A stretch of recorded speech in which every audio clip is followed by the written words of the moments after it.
তদন্তর আমার সতীর্থ গুরু ভ্রাতা পরম পূজ্যবাদ সনাতন প্রভুকে আমার যথাযথ দণ্ডবত প্রণতি নিবেদন করি। মঞ্চে উপস্থিত অন্যান্য ত্রিদণ্ডী স্বামীবৃন্দ, ব্রহ্মচারীবৃন্দ, সকলকে আমার যথাযথ দণ্ডবত প্রণতি জানাই। উপস্থিত গৌর ভক্তমণ্ডলী, মাতৃমণ্ডলী, সকলকে আমার যথাযথ দণ্ডবত। যাদের যে সত্যিকে নিজেকে বড় সৌভাগ্যবান মনে হচ্ছে যে আমার সতীর্থ গুরু ভ্রাতা শ্রীপাদ সনাতন প্রভু তার পূর্বাশ্রমে এসে যে আমি যে মহাপ্রভুর কথাকে বলতে পারার সৌভাগ্যতা লাভ করছি। কেন যে যে বৈষ্ণবের যে জন্মস্থানটা হচ্ছে বুঝছেন তো, সেটা মানে কোনো জগতের কোনো সাধারণ স্থান, সাক্ষাৎ তীর্থ। অনেক কথা যে এখন সত্যি করে যেখানে যে জায়গায় তীর্থক্ষেত্রকে প্রভাব করে দিয়েছে, আর সেই তীর্থক্ষেত্র থেকে যে আমি বহু কথা বলতে পেরেছি, এটা নিজেকে সত্যি মনে খুব সৌভাগ্যবান। যাই হোক, যে দেখুন যে একটা বর্তমানে যে বড় দুঃখের বিষয় যে আমরা গৌর দেশে বাস করি, যে শ্রীমান মহাপ্রভু কিন্তু চিন্তান কেন দেখুন এখানে বলছে যে অচৈতন্য বিশ্ব ইদম জ্যোতি চৈতন্য ঈশ্বর ন বিদু সর্বশাস্ত্রজ্ঞ ব্রহ্মান্তিতে জন। যে আমরা যে বিশ্বটাকে বাস করছি সেটা অচৈতন্য, আর সেই বিশ্বটাও যেমন অচৈতন্য, আমরাও অচৈতন্য। তা সেই অচৈতন্য বিশ্বে সে যদি বলছে ন বিদুর সর্বশাস্ত্রজ্ঞ ব্রহ্মান্তিতে জানা, যদি শ্রীমান মহাপ্রভুকে না বুঝি বা মহাপ্রভুর যে করুণাটাকে না বুঝি, তাহলে বলছেন যে সর্বশাস্ত্রজ্ঞ ব্রহ্মান্তিতে জানা। তাহলে কেউ সমস্ত শাস্ত্রকেও ওই চিবিয়ে খেল, তাহলে কি বলছেন তো, তাহলে এই সুসাপ থেকে কোনো মুক্তি লাভ করা যাবে না বা মহাপ্রভু করুণা লাভ করে। কেন দেখুন মনে কিছু করবেন না, এখন আমরা শ্রীমান মহাপ্রভুকে জেনেছি বলছে তো মালসা ভোগের ঠাকুর তৈরি করে দিয়েছি, অপরাধ নেবেন না। কারণ বেশ কিছু কিছু জিনিস দেখলে খুব দুঃখ লাগে বুঝছেন। তেমন কিছুদিন আগে একটা দেখছিলাম, একটা জায়গায় দেখছিলাম একটা মহাসফল বুঝছো তো, বিরাট কথা করে সে 64 মন দেব, প্রচুর ভোগ লাগেছে। ওমা বেশ কিছুদিন হওয়ার পর দেখা যাচ্ছে ঠাকুরগুলো একটা গাছতলে গেছে, হ্যাঁ গাছতলে গেছে। তারপরে দেখুন একটা পুকুর ছাগল গাছে কি হলো বলতে, এটা কি মালসা ভোগ করে কি লাভটা হলো? তাই বলছে ব্রহ্মান্তিতে জানা, যদি মালসা ভোগ করে ওইখান থেকে কিছু লাভ হবে না, যদি মহাপ্রভুর দয়া মহাপ্রভুর করুণাটাকে না বুঝি। দেখবেন যেখানে বলছেন চৈতন্য চন্দ্রের দয়া করহ বিচার, বিচার করিলে চিত্তে পাবে চমৎকার। কেন প্রতি যুগে হ্যাঁ ভগবান আসে, তার অবদান আসে, কিন্তু মহাপ্রভুর যে তার যে অবদান যে বৈশিষ্ট্যটা, এটা হচ্ছে অত্যন্ত চমৎকার। না সেখানে বলছেন হেদ বুদ্ধি খে দয়া বিষ দয়া প্রেমরি দম দয়া সাম্য স্বাস্থ্য বিবাহ দয়া রসোদয়া চিত্তার্পিত তম দয়া সারস্বত ভক্তি বিনোদয়া সমদয়া মাধুর্য মঞ্চ দয়া শ্রী চৈতন্য দয়ানিতে তব দয়া ভয়াদ মন্দ দয়া। মহাপ্রভু দয়াটাকে 8টা ভাগে ভাগ করেছে, যে বিস্তার ব্যাখ্যা আমার পক্ষে সম্ভব না, তাও সর্বশেষটাকে বুঝুন। শ্রী চৈতন্য দয়া নিধে তব দয়া ভয়াত মন্দ দয়া, যার করুণার প্রভাবে কি হয় জানেন তো, যে মন্দ ভাবও পর্যন্ত চলে যেতে পারে। যেমন এটা একটা অসাধারণ চমৎকার করে গেছে শ্রীমান মহাপ্রভুর মধ্যে আমরা দেখেছি, বুঝছেন যখন কেন যে কৃষ্ণ করুণা করেছে, কৃষ্ণ দয়া করেছে, কিন্তু দয়াটাকে দুটো ভাগ করেছে, একটা সম্মত দয়া, একটা অসম্মত দয়াটাকে দুটো ভাগ করেছে। হ্যাঁ কৃষ্ণ এই দয়াটা কিরকম বলেন তো, যে যেমন অসুরগুলোকে যখন দমন যখন বধ করেছে, হ্যাঁ কংস চাণর, তারপরে পুতরনা অগাসুর বগাসুর, যে সমস্ত অসুরগুলোকে বধ করেছে, বুঝলেন তো, যে অসুরগুলো বধ করেছে, তারা কি বলছেন, তারা কিন্তু সেই মুক্তি লাভের পর ভগবানের দয়াটা বুঝেছে, ভগবানের করুণাকে বুঝেছেন, কিন্তু শ্রীমান মহাপ্রভু তার দয়ের এমন একটা বৈশিষ্ট্য, তারা মহাপ্রভু যাদের যাদেরকে করুণা করেছে তারা কিন্তু এই দেখেতে বুঝেছে। কিরকম? যখন আমরা দেখতে পাই, বিচার করে দেখতে পাই, যখন সেই ঝাড়খণ্ডের পথে চলেছে, তাই না? ঝাড়খণ্ডের পথে বলতে কিরকম, কি বলছে সেখানে পরিবেশটা কিরকম, কত হিংস্র হিংস্র পশু, হ্যাঁ, ব্যাঘ্র, সিংহ, ভাল্লুক, অজগর, কত ভয়ানক ভয়ানক সমস্ত পশু। যে বংশপতের হিংসা পর্যন্ত, সেই হিংসার থেকে তিনি করেছিলেন ধূলিসাৎ করে দিয়েছে, তার যার কি পাঠ ওরা বলছিল, ভাবা বেশে প্রভু একদিন বাহির হইল। মহাপ্রভু যখন সে ঝাড়খণ্ডের কথা চলছে, ভাবা বেশি চলছে, কৃষ্ণ কেশব কৃষ্ণ কেশব কৃষ্ণ কেশব পাহি মা, রাম রাঘব রাম রাঘব রাম রাঘব রক্ষমা, কৃষ্ণ কেশব কৃষ্ণ কেশব কৃষ্ণ কেশব পাহি মা, রাম রাঘব রাম রাঘব রাম রাঘব রক্ষমা। যখন বলছে মহাপ্রভু চলছে, বলছে প্রথম মাঝে এক ব্যাঘ্র শয়নেতে ছিল, এক ব্যাঘ্র শুয়ে আছে। এইভাবে চলতে চলতে ভাবাবেশ যখন চলতে চলতে চলতে গেছে, মহাপ্রভুর চরণটা ব্যাঘ্রের মাথায় টাচ হয়ে গেছে। হ্যাঁ, তখন মহাজন বলছেন, হ্যাঁ কি সৌভাগ্য, যে চরণের বন্দনা করছেন কত দেবশ্রী কত মহর্ষি, হ্যাঁ এমনকি শ্রবণ ভাব পর্যন্ত যে চরণ পায় না। আর সাধারণ একটা বাঘ পেয়ে গেল, এবার মহাপ্রভু বলছেন, হে কৃষ্ণ কৃষ্ণ কহ, কৃষ্ণ কৃষ্ণ কহ প্রভু বলিতে লাগল। আর সঙ্গে সঙ্গে কি হলেন, প্রেমানন্দে সেই ব্যাঘ্র নাচিতে লাগিল। এরকম দয়ার চমৎকার দেখুন তো। আবার যখন চলে এইভাবে আবার দেখা যাচ্ছে, যখন ঝাড়খণ্ডের পথে যখন চলতে সমস্ত ব্যাঘ্র যখন অপারে প্রেম যখন দান করে, আবার যখন দেখছেন দক্ষিণ ভারতে, দক্ষিণ ভারতে যখন সেখানে যখন সে প্রেম প্রদান হচ্ছে, তো যখন মহাপ্রভু যখন দক্ষিণ ভারতে যখন সেই যখন প্রেম লীলা করছেন, প্রেম দান লীলা চলছে, তখন কি হচ্ছে, কিছু কিছু ব্রাহ্মণদের তাদের আবার একটুখানি পরিচিত মানে সমস্যা হয়ে গেল। ব্রাহ্মণ বলছে, এই নবীন সন্ন্যাসীটা যেদিন থেকে এই দক্ষিণ আমাদের এখানে এসেছে, সেদিন থেকে আমাদের ব্যবসা করে সব লাভ উঠেছেন, কেউ আর আমাদের কথা শোনে না, কেউ আমাদের কাছে আসতে চায় না, ওই নবীন সন্ন্যাসীটার কাছে যায়। কি আছে বলতো সন্ন্যাসীটার কাছে, কি আছে? না না না না না, এই বেটাকে তারা তর্কযুদ্ধ করতে হবে, তর্কযুদ্ধ করে পাবে, এটাই সব দল বেঁধে গেছে।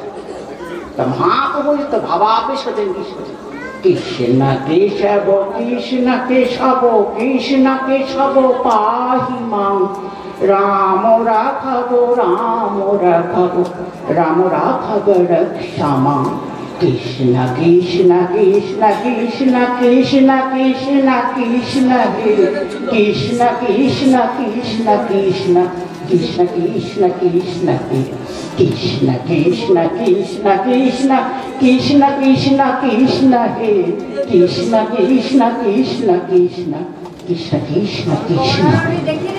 অপেক্ষা রে, অপেক্ষা হচ্ছে যে কখন মহাপুর গানটা থাকবে আর মহাপুর সাথে তর্কযুদ্ধ করবে। কিন্তু কি হয় জানি তো, যখন গান কীর্তন করছে দেখছে মহাপ্রভু দুই গঙ্গা যখন আর করছে অশ্রুপাত হচ্ছে, এই ভাবতে যখন কতক্ষণ দেখেন, তখন দেখছেন সেই ব্রাহ্মণ যারা এসেছিল তাদের মধ্যে যে মন্দ ভাব তৎপরীভূত হয়ে গেল। তখন মনে মনে তখন বলছে, হ্যাঁ ব্রাহ্মণ করে জন্মগ্রহণ করলাম, কত তো শাস্ত্র করলাম, বই তো কই এই নবীন সন্ন্যাসীর মতো তো কৃষ্ণ কৃষ্ণ করে তো কোনোদিন কাঁদতে পারলাম না, কই চোখে তো জল এলো না। যদি কৃষ্ণ না বলে কাঁদতে পারলাম, যদি হা কৃষ্ণ বলতে পারলাম, তাহলে ব্রাহ্মণ বংশে জন্ম করে কি লাভ?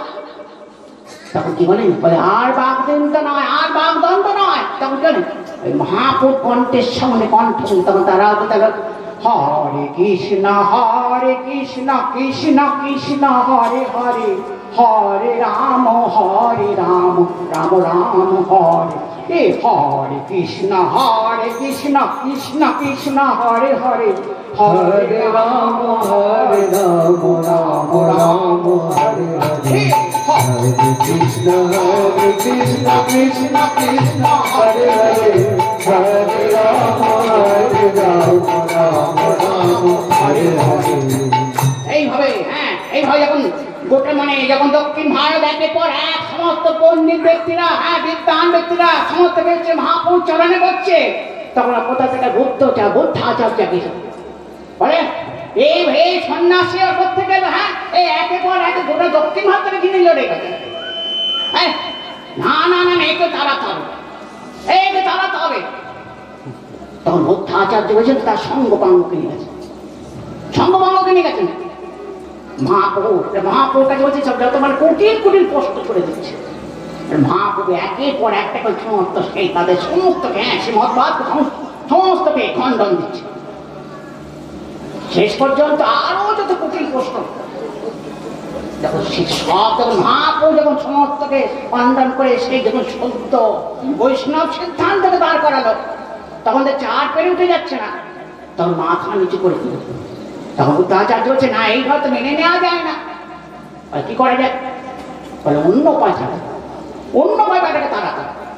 তখন কিছু অবেদ্য জিনিস না একটা সোনা থালা করে নিয়ে যাচ্ছে। বলে যখন মহাপুরুষ তো ভাবা বেঁচে থাকে, আর যখন অমেদ্য যখন প্রসাদ গ্রহণ করতে যাবে আমরা তখন বেটা অসাধু বলে তাড়াবো, বেটা অসাধু বলে তাকে তাড়াবো। এই বলছে এবার সোনা থালার মধ্যে কিছু অমেদ্য জিনিস নিয়ে একটা কাপড়ে ঢাকা নিয়ে চলেছে কোথায়? মহাপুরটা।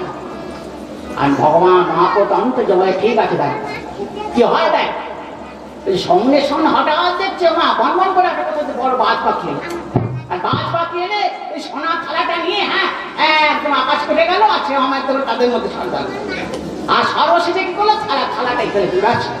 আর বেটা সে বুদ্ধাচার্য তার মাথায় ফেললো, সে ব্যাস থালার খাস সামনে না করে একদম মাটিতে আচারকে করলো, ব্যাস হয়ে গেল। ব্যাস এখন গুরুদেব তো এরকম করে মানে অচেতন হয়ে পড়ে আছে, শিষ্যদের মধ্যে হা হা করে ঘা করে উঠেছে। গুরুদেব কি হলো রে? গুরুদেব বলে চলে গেল রে, হাই সর্বনাশ। গুরুদেব কে কোন বলে শ্মশান নিয়ে তবে রে, হাই সর্বনাশ হয়ে গেল রে, কি হয়ে গেল রে, মরে গেলাম রে। তখন বলছে, তখন একদিন বলছে আরে শোন এরকম হচ্ছে জানিস তাই তো? বলছে মহাপুরুষ অপরাধ করেছে, এখন যদি উপায় হয় তাহলে একজন বাঁচাতে পারে, একজন ফেরাতে পারে। কি আর নয় শচীনন্দন গৌর করি পারে তার আর করতে। তখন বলছে সব শিষ্যরা ছুটল সেই সব মহাপুরুর কাছে। তখন বলছে জানিয়াছি তুমি প্রভু আর কেহ নয়, স্বতন্ত্র ঈশ্বর তুমি এ নিশ্চয়। এতদিন মহাপ্রভুকে ভগবান মানছিল না, আজ বলছেন মহাপ্রভু এটাই হচ্ছে মানে হচ্ছে এই অসাধারণত্ব অবতার, যে অসাধারণত্ব মহাপ্রভুর অবতার যে কি যে এই দেহতে তাকে বুঝিয়ে দিয়েছিল। তা কি বলো? তখন মহাপ্রভু চরণে খুব কান্নাকাটি করছে শিষ্য। তখন বলছি তাহলে ঠিক আছে চল চল ঠিক আছে, সবাই মিলে সংকীর্তন বুদ্ধাচার্য কাছে। তো সেখানে গেছে হরে কৃষ্ণ কৃষ্ণ কৃষ্ণ হরে হরে, হরে রাম রাম হরে হরে। হরে কৃষ্ণ কৃষ্ণ কৃষ্ণ হরে হরে, হরে রাম রাম হরে হরে। হরে কৃষ্ণ কৃষ্ণ কৃষ্ণ হরে হরে, হরে রাম রাম হরে হরে। হরে কৃষ্ণ কৃষ্ণ কৃষ্ণ হরে হরে, হরে রাম রাম হরে হরে। এই হচ্ছে আর মহাপ্রভুকে এই হচ্ছে আর এই সংকীর্তন চলছে আর পরিক্রমা করছে। তার মধ্যে বুদ্ধাচার্য তখন পান করল। তখন বুদ্ধাচার্য কি বলছেন? বলছে না, বলছে শোনো শুধু হরে কৃষ্ণ বলতে হবে না, কি বলতে হবে?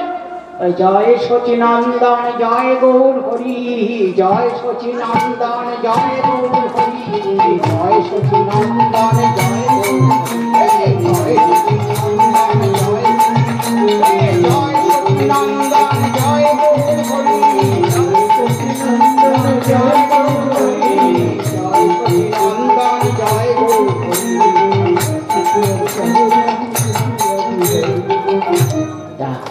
অত্যাচার যদি উদ্ধার হবে। এইরকম বলছেন যে এই যে বলছে সেখানে বলছে শ্রী চৈতন্য দয়ানিতে তব দয়া ভয়াতনন্দ দয়া, যার কৃপা প্রভাবে কলিহত জীবনের সমস্ত মন্দ ভাব তুমি হয়ে চলিতে পারো। এইরকম যে গৌরবতার জগতে কোনোদিন আসেনি, আসবে না।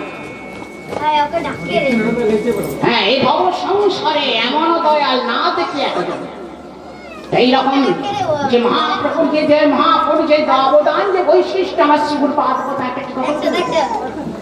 যে হিমালয় যদি কলম হয় আর ওই মহাকায় যদি কালি হয়, এই মহাসমুদ্র যদি কালি হয় আর আকাশ যদি খাতা হয় তখন লিখে শেষ করা যায়। একটা বক্তৃতাতে সমাপ্তি করে দেব যে মহাপ্রভু দয়াটা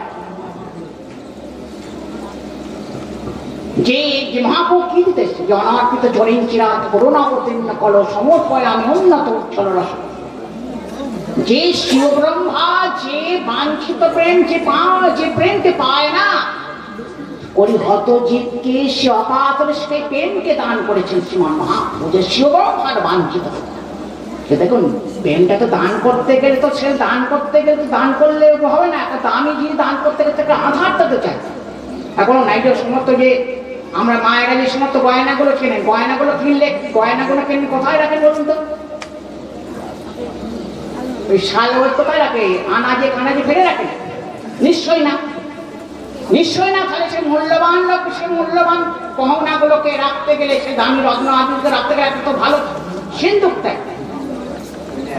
মহাপ্রভু যে সে প্রেম যে প্রদান করছে, সে অত মূল্যবান জিনিস করছে, সেই সিন্ধুক গুলো কথা বলুন তো।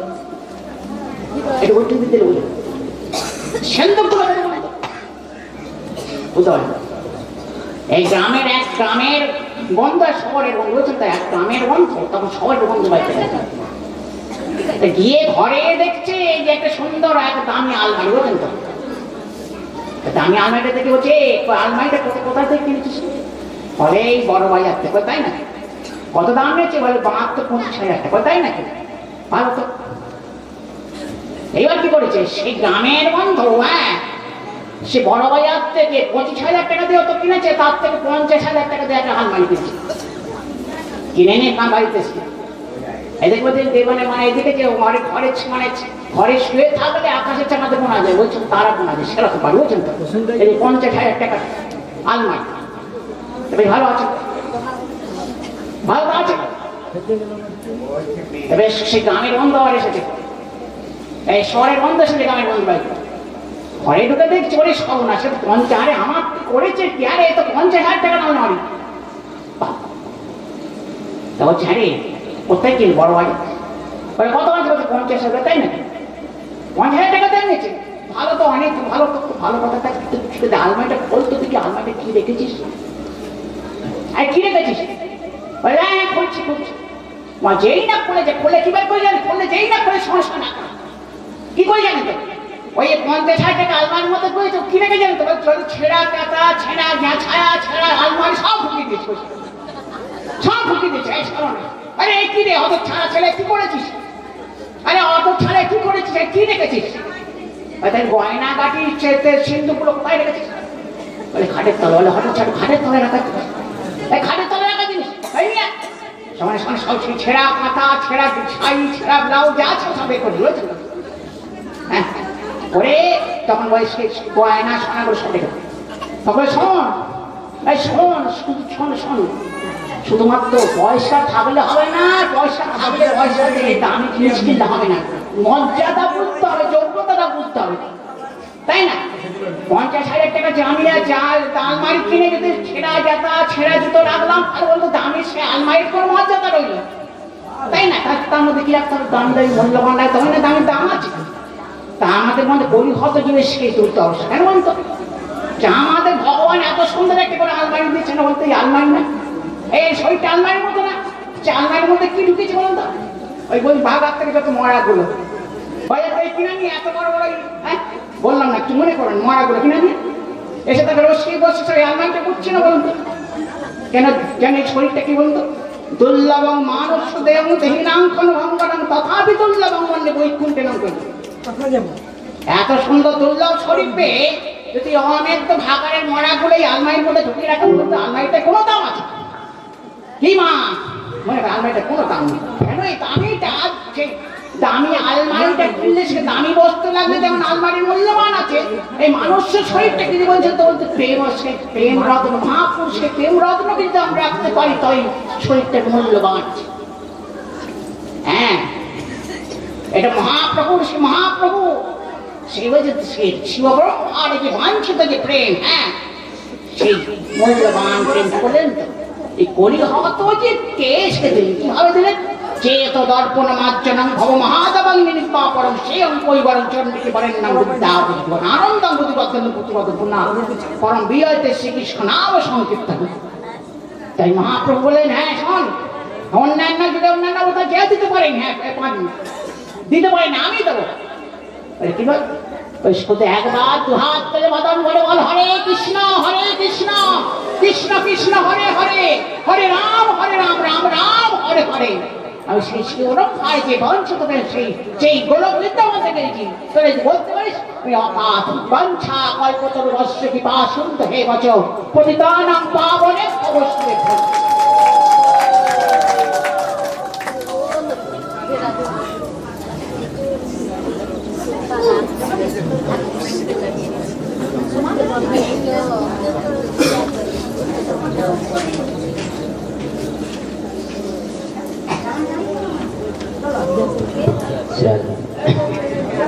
আপনারা সতীর্থ গুরুভ্রাতা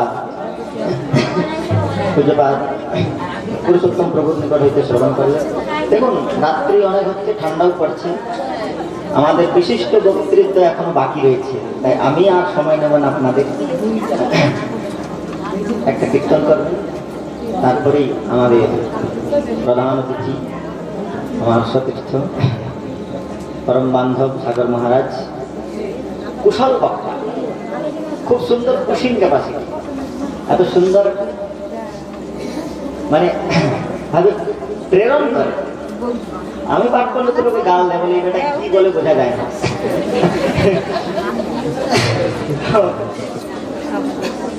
সাগর মহারাজ বলবেন এখন একটা কীর্তনের শুনছি। হে গোবিন্দ রাখো